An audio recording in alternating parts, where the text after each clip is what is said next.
बोल.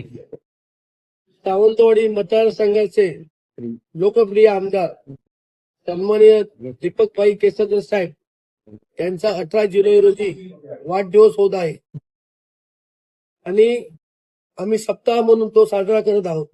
सामाजिक उपक्रम राबवून त्याच्यातला एक भाग म्हणून 20 जुलै रोजी महाआरोग्य शिबिर घेण्याचं आम्ही ठरवलेलं आहे.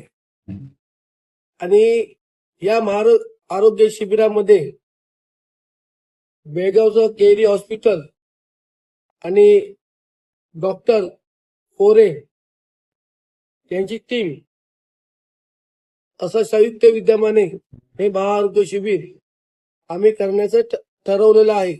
आणि यामध्ये ज्या काही गोष्टी असतील त्या सर्व मोफत असतील. त्याच्यामध्ये हृदयरोग व हृदय शस्त्रक्रिया ही सुद्धा मोफत होईल. सामान्य ज्या शस्त्रक्रिया असतील त्या सुद्धा मोफत होतील. पचन संस्था व पोटांचे रोग यावर सुद्धा जे उपचार असतील ते मोफत असतील.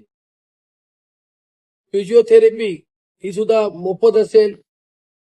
मेंदू व मज्जा संस्था शस्त्रक्रिया ही सुद्धा मोफत होईल. त्याशिवाय छाती व श्वसन रोग या संदर्भात जरी काय असेल ते सुद्धा मोफत होईल.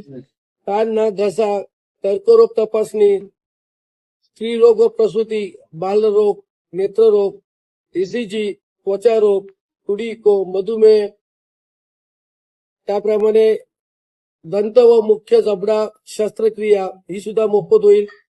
त्याप्रमाणे मूत्रपिंड रोग, त्याप्रमाणे अस्थिरोग व सांधे प्रत्यारोपण, अवयव प्रत्यारोपण मार्गदर्शन, शिवाय ब्रेस्ट कॅन्सर तपासणी सुद्धा ही मोफत होईल.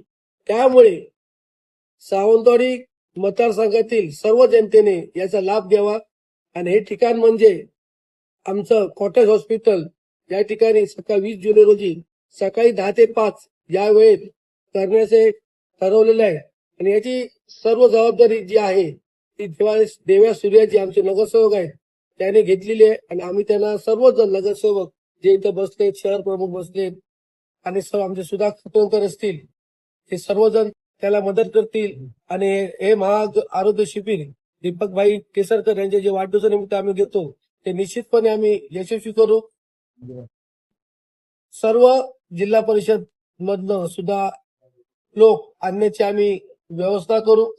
आणि जे प्राथमिक आरोग्य केंद्र आहेत पूर्ण या मतदारसंघात त्यांना सुद्धा त्याची कल्पना देऊन तिथं काही कमी असेल त्याची सुद्धा आम्ही या वाढदिवसानिमित्त निश्चितपणे पूर्तता करू.